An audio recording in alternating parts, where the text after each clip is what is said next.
This is the Lone Crater YouTube. We hope this video helps. You're starting in the Develop module with a RAW file. This gives the most latitude. First, disable any previous presets to avoid confounding variables. Check lens corrections and profile matching so color shifts aren't hardware-driven. Use white balance eyedropper on a neutral area to get a baseline, then toggle between as shot and auto to compare.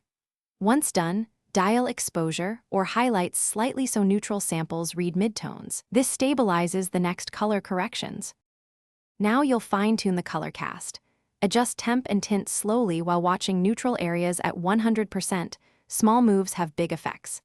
If a particular hue remains, switch to HSL and reduce saturation or adjust luminance for that color channel. This preserves skin tones and neutrals. Use the targeted adjustment tool to drag on midtones or highlights for precise fixes. If shadows or highlights still skew, use the tone curve for localized contrast that can reduce perceived cast without rebalancing global color.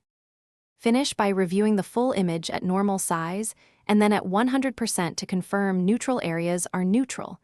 Use the history panel to compare with the original.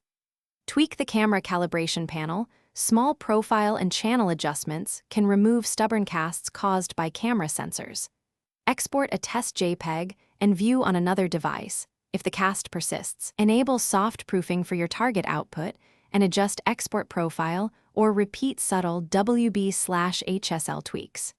If nothing works, consider a low. Thanks for watching. Consider subscribing if we helped you.